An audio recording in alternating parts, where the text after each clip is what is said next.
हाय दोस्तों, वेलकम, नमस्ते। पिछली बार जब मैं आपसे मिली थी तो हमने काफ़ी सारी बातें की थी डिफ़िकल्ट साउंड्स के बारे में। इंग्लिश में ऐसे वर्ड्स जो लिखे अलग तरीके से जाते हैं, बोले अलग तरीके से जाते हैं, उनके साउंड्स हमने सीखे थे।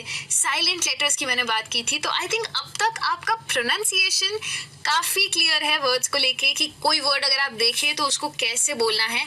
आई थिंक इसके रूल्स तो आप समझ ही चुके हैं। तो आज मैं आपसे प्रोनाउंसिएशन की ही बात करूंगी, लेकिन एक लेवल अप।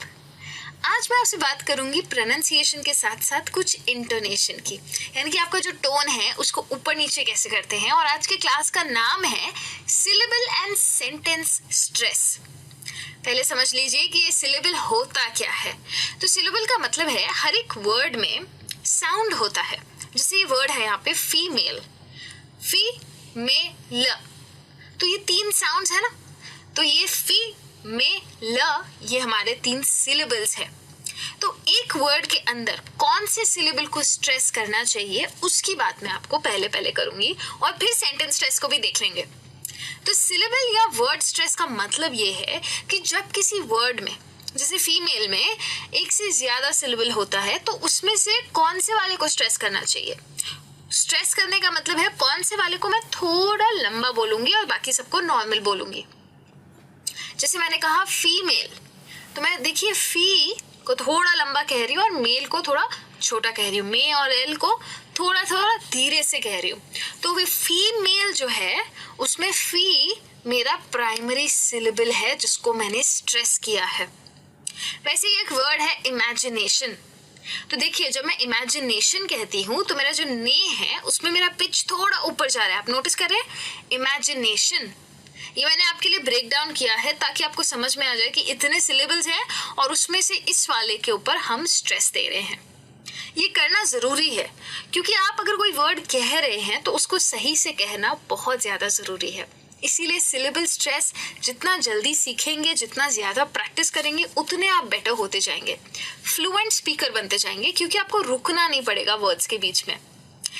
अब वैसे रूल्स की बात करूं तो रूल्स तो 2 ही है। एक रूल तो ये है कि एक वर्ड के अंदर सिर्फ एक स्ट्रेस होता है, एक ही वर्ड होता है, उसके अंदर एक ही सिलेबल होता है जिसको हम स्ट्रेस करते हैं, और जिसको हम मेनली स्ट्रेस करते हैं उसको प्राइमरी स्ट्रेस कहते हैं। हाँ, ये हो सकता है कि किसी और सिलेबल को उससे थोड़ा ज्यादा किया, किसी और को थोड़ा कम किया, तो सेकेंडरी स्ट्रेस हो सकता है, लेकिन मेन स्ट्रेस फिर भी एक ही होता है। एक ही के ऊपर हम दबाव डालते हैं। स्ट्रेस का मतलब है एम्फसाइज करना। और दूसरा रूल ये है कि सिर्फ और सिर्फ वावल्स को ही एम्फसाइज यानी कि स्ट्रेस किया जाता है, कॉन्सोनेंट्स को नहीं करते हैं।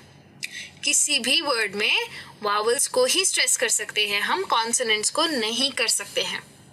तो आइए सबसे पहले तो अलग अलग टाइप के वर्ड स्ट्रेस के बारे में सीख लेते हैं और फिर सीखते हैं कि इन्हें कैसे स्ट्रेस करना है। अब ये जो वर्ड स्ट्रेस होता है ना, इसके भी अलग अलग टाइप्स होते हैं। तो जैसे कि सबसे पहला टाइप तो ये है कि जब आपके वर्ड में सिर्फ 2 ही सिलेबल्स है और आपका वर्ड नाउन या एडजेक्टिव है। नाउन यानी कि ऐसा वर्ड जिसमें कोई नाम है या कोई चीज का नाम है, कोई इंसान का नाम है, अगर आपके पास सिर्फ 2 ही सिलेबल्स है उसमें, या एडजेक्टिव जिसकी हमने बात की थी डिस्क्राइबिंग वर्ड्स, तो अगर वो है और 2 सिलेबल वाला है तो उसमें स्ट्रेस जो है वो पहले सिलेबल पे ही जाता है हमेशा। जैसे प्रेजेंट, ठीक है, तो प्रेज पे ज्यादा स्ट्रेस जाएगा और एंड पे नहीं जाएगा इतना, तो हम कहेंगे प्रेजेंट। प्रेजेंट दिख रहा है आप पे, प्रेजेंट कह रही हूँ। एंड जो है वो थोड़ा धीरे धीरे फेड हो रहा है, आप उसको नोटिस कीजिए। फिर जैसे वर्ड है चाइना, तो मैं कहती हूँ चाइना, चाइना, तो चाय पे ज्यादा स्ट्रेस जा रहा है। वैसे ही इंडिया, तो हम कहते हैं ना इंडिया, तो इंडिया, इंडिया, इस तरीके से स्ट्रेस होता है। तो पहला वाला जो सिलेबल होता है उसके ऊपर हम ज्यादा स्ट्रेस करते हैं। वैसे ही अगर वर्ब की मैं बात करूं, अगर मैं किसी वर्ड को वर्ब की तरह यूज करती हूँ, जैसे ध्यान रखिएगा वर्ब मतलब डूइंग वर्ड्स यानी कि एक्शन वर्ड्स, यानी कि ऐसे वर्ड्स जिसमें कोई ना कोई चीज हो रही है। तो प्रेजेंट जो है वो एडजेक्टिव भी होता है, नाउन भी होता है और वर्ब भी होता है। तो जब मैं उसको वर्ब की तरह यूज करूं और उसमें 2 सिलेबल है तो फिर मैं आखिरी सिलेबल पे स्ट्रेस करूंगी।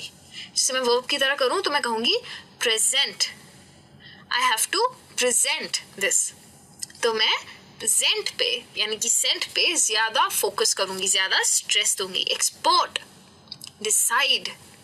तो देख रहे हैं मैं ये जो लास्ट का जो हमारा सिलेबल है दो में से, उसके ऊपर मैं ज्यादा एम्फसाइज कर रही हूँ। ये दो तो बहुत ही सिंपल रूल्स हैं जो आपको इजीली याद रह जाएंगे। अब बात करते हैं थोड़े और रूल्स की। तो अगर आपके पास कोई ऐसा वर्ड है जिसकी स्पेलिंग खत्म होती है IC पे या फिर SION पे या फिर TION पे, ऐसे बहुत सारे वर्ड्स होते हैं इंग्लिश में जिनकी स्पेलिंग वहाँ इन सब वर्ड्स में खत्म होती है, तो फिर स्ट्रेस जाता है पेनल्टिमेट सिलेबल पे। ये पेनल्टिमेट सिलेबल क्या होता है? लास्ट सेकंड सिलेबल को हम कहते हैं पेनल्टिमेट सिलेबल। अच्छा वर्ड है ना? तो लास्ट सेकंड, पीछे से सेकंड वाले को, जैसे कि ये वर्ड यहाँ पे देखिए, ग्राफ इक। तो ये दो ही सिलेबल्स है इसमें, इसीलिए इसमें पहले वाले पे किया है ग्राफ इक, सो हो जाता है ग्राफिक। इक जो है ना वो थोड़ा फेड आउट हो रहा है, देखिए। Geologic, television. तो यहाँ पे टेलीविजन में देखिए, टेली में नहीं जा रहा है, वी में हमको करना है स्ट्रेस और शन में नहीं करना है। सो मैं बोलूंगी टेलीविजन। तो मेरा जो वी है वो थोड़ा मेरा पिच हाई हो जाएगा तो उन्हें पता चल जाएगा मैंने स्ट्रेस किया है। वैसे ही रेवलेशन, तो ले पे ज्यादा स्ट्रेस हो रहा है। तो अगर ऐसे कोई वर्ड्स आपको दिख जाते हैं तो आपको पता है कि लास्ट में से सेकंड वाले पे आइए और उस पे स्ट्रेस कीजिए। उसी तरह से अगर कोई ऐसे वर्ड्स हैं जो जिनके स्पेलिंग के लास्ट में CY है या TY है या PHY है या शायद GY है, बेसिकली Y है, या फिर AL है, तो फिर स्ट्रेस जाता है। नया वर्ड आ रहा है, ध्यान से सुनिए। स्ट्रेस जाता है एंटी पेनल्टिमेट सिलेबल पे, यानी कि last third syllable. Last second को हम कहते हैं पेनल्टिमेट सिलेबल, इसे कहते हैं एंटी पेनल्टिमेट सिलेबल, यानी कि लास्ट से जो तीसरा वाला है उसके ऊपर स्ट्रेस करेंगे। जैसे कि ये वर्ड है डेमोक्रेसी, तो ये इसका एंडिंग हो रहा है CY में। तो देखिए मैं क्या कह रही हूँ, डेमोक्रेसी। तो मो जो है उसके ऊपर मैं ज्यादा एम्फोसिस प्लेस कर रही हूँ, ध्यान से सुनिएगा। वैसे ही ये वर्ड है डिपेंडेबिलिटी, तो मैं देखिए डिपेंडेबिलिटी ऐसे कह रही हूँ, बे पे मेरा ज्यादा स्ट्रेस है। फोटोग्राफी, फोटोग्राफी, तो टॉ जो है ना वो थोड़ा ऊपर जा रहा है। वैसे ही जियोलॉजी, जियोलॉजी, तो बाकी सब एकदम धीरे धीरे कह रही हूँ, और ये जो बीच का पोर्शन है जो लास्ट थर्ड है सिलेबल, उसको मैं जोर से कह रही हूँ। और वैसे ही है क्रिटिकल, क्रिटिकल में 3 ही सिलेबल्स है, इसीलिए जो CRI है वो ही हमारा एंटी पेनल्टिमेट सिलेबल हो जाता है। तो मैं कहती हूँ क्रिटिकल, क्रिटिकल। तो वैसे ही 4 रूल्स आप सीख चुके हैं वर्ड स्ट्रेस के। एक और रूल की मैं बात करती हूँ और उसके बाद आप सिलेबल स्ट्रेस को समझ चुके होंगे। कंपाउंड वर्ड्स, यानी कि ऐसे वर्ड्स जिनका 2 पार्ट होता है। 2 पार्ट उन वर्ड्स का होता है, कंपाउंड वर्ड्स उन्हें कहते हैं जिसके आप 2 पार्ट्स कर सकते हैं और वो 2 भी अलग वर्ड्स है, पूरे वर्ड्स है। और वो 2 जब जुड़ जाते हैं, जैसे कि हम बोलते हैं ना ब्लैक बोर्ड या व्हाइट बोर्ड, तो वो एक्चुअली एक कंपाउंड वर्ड है। ब्लैक और बोर्ड ये दोनों वर्ड्स हैं और मैंने इन्हें जोड़ के बना दिया ब्लैक बोर्ड। तो अगर वो कंपाउंड नाउन है तो स्ट्रेस जाता है पहले पार्ट पे, और अगर कंपाउंड एडजेक्टिव या वर्ब है तो स्ट्रेस जाता है दूसरे पार्ट पे। जैसे कि पहले 2 एग्जांपल्स यहाँ पे देखिए, ब्लैक बोर्ड और ग्रीन हाउस है, वो दोनों नाउन्स है, तो मैं कहूंगी ब्लैक बर्ड, ग्रीन हाउस, इस तरीके से कहूंगी। और जो दूसरे 2 है वो दोनों एडजेक्टिव या वर्ब है, तो मैं कहूंगी ओल्ड फैशन्ड। तो मेरा स्ट्रेस कहाँ जाएगा? लास्ट वाले वर्ड पे जाएगा, फैशन्ड पे जाएगा, ओल्ड फैशन्ड। वैसे ही अगर अंडरस्टैंड है जो कि वर्ब है, तो मैं कहूंगी अंडरस्टैंड, अंडरस्टैंड, राइट। तो मैं जैसे आपको मैं सवाल पूछती हूँ ना कि आपको समझ में आया, तो मैं कहूंगी अंडरस्टैंड। तो ये जो स्टैंड है, या फिर मैं कहूँ अंडरस्टूड, तो स्टूड है, उसके तरफ मेरा स्ट्रेस बढ़ेगा। 5 ही रूल्स थे बस इसके। अगर ये 5 आपको याद रह गए तो आपका syllable stress is taken care of. मैं ये नहीं कहती कि आपको एक रात में आ जाएगा, लेकिन अगर आपको रूल समझ में आ जाएगा तो फिर आपको पढ़ते वक्त भी पता चलेगा कि ये वाला वर्ड है, अब मैं ऐसे ट्राई करूं, आज का होमवर्क आपके लिए यही है कि आप बहुत सारे वर्ड्स को देखेंगे और उनके ऊपर सिलेबल स्ट्रेस की प्रैक्टिस करेंगे, क्योंकि सिलेबल स्ट्रेस फिर भी थोड़ा मुश्किल है, लेकिन अब जिसकी मैं बात करने जा रही हूँ जो कि है सेंटेंस स्ट्रेस, ये बहुत ही इजी टॉपिक है, आपको बहुत मजा आएगा इस टॉपिक में। तो क्या है ये टॉपिक, मैं मतलब समझाऊं उससे पहले कुछ सेंटेंसेस पढ़ती हूँ, आप मतलब समझने की कोशिश कीजिएगा। I want you to go to the market. I want you to go to the market. I want you to go to the market. I want you to go to the market. I want you to go to the market. Same ही तो है, क्या फर्क है? फर्क देखिए, जहां जहां मैंने बोल्ड किया है वहां वहां मैंने वर्ड पे स्ट्रेस दिया, तो एक दूसरे से अलग कैसे हो गई? मैंने स्ट्रेस चेंज किया तो अलग इस तरीके से है कि इन सब का मतलब चेंज हो गया। अगर मैंने स्ट्रेस चेंज किया तो मतलब चेंज हो गया। हिंदी में पढ़ के सुनाती हूँ।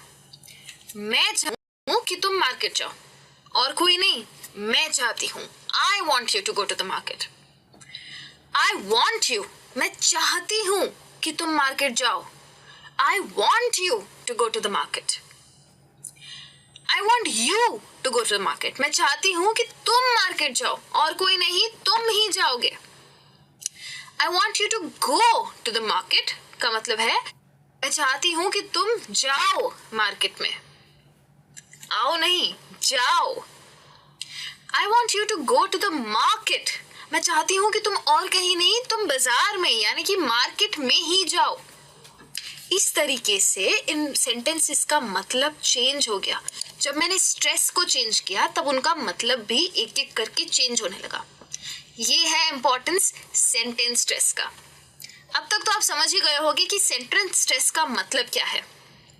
बेसिकली किसी सेंटेंस में अगर मैंने किसी वर्ड के ऊपर स्ट्रेस दिया तो वो मेरा मीनिंग चेंज करेगा, इसीलिए ये बहुत ही इंपॉर्टेंट कॉन्सेप्ट है। इसके ज्यादा रूल्स नहीं है, ये आपका डिसीजन है कि आप किस वर्ड को स्ट्रेस करना चाहते हैं। इस पे डिपेंड करता है कि आप क्या मीनिंग करना चाहते हैं। ये आपके ऊपर है कि आप क्या मीनिंग समझाना चाहते हैं सामने वाले को, और तब आप डिसाइड करेंगे कि आपको कौन सा वर्ड स्ट्रेस करना है। अब आपको अगर डिसाइड करना है तो आपको पता होना चाहिए कि सेंटेंस स्ट्रेस में कोई रूल्स है तो वो क्या है। तो जैसे कि मैंने बोला, वैसे कोई रूल्स नहीं है, आपका डिसीजन है, लेकिन ये चीज का ध्यान रखिए कि आप किसी भी वर्ड को स्ट्रेस नहीं कर सकते। आपको उन्हीं वर्ड्स को स्ट्रेस करना है कि जिसमें सेंटेंस का मीनिंग छुपा हुआ है। उन्हें कहते हैं हम कंटेंट वर्ड्स। कंटेंट वर्ड्स का मतलब वो वर्ड्स जिसमें सेंटेंस के मेन कीवर्ड्स है, जो मेन मीनिंग है, यानी कि जो हमारे एक्स्ट्रा वर्ड्स होते हैं ना, जो आर्टिकल्स होते हैं, प्रीपोजिशंस होते हैं, कंजंक्शंस होते हैं, ये सब जो एक्स्ट्रा वर्ड्स होते हैं इनको हम स्ट्रेस नहीं करते हैं, उन्हें हम कहते हैं स्ट्रक्चर वर्ड्स। उनका काम है हमारी मदद करना सेंटेंस बनाने में, लेकिन उनको हम स्ट्रेस नहीं करते हैं। तो आपके जो प्रोनाउंस है या ऑक्सिलरी वर्ब्स है, जैसे कि दे है, ऑन है, द है, एंड है, डज है, इनको आप स्ट्रेस नहीं करेंगे। लेकिन अगर जो दूसरे वर्ड्स है जिसमें आपको नाउन्स है, वर्ब्स है, एडजेक्टिव्स है, जैसे कि सेल है, म्यूजिक है, इंटरेस्टिंग है, इन वर्ड्स को आप स्ट्रेस कर सकते हैं। तो ये फर्क को जानना बहुत ज्यादा जरूरी है, और कोई रूल नहीं है सेंटेंस स्ट्रेस में। अगर इतना आ गया तो आपका प्रोनाउंसिएशन क्लियर हो चुका है। आज आप सिलेबल स्ट्रेस और सेंटेंस स्ट्रेस भी सीख चुके हैं, मतलब आप एक लेवल अप आ चुके हैं।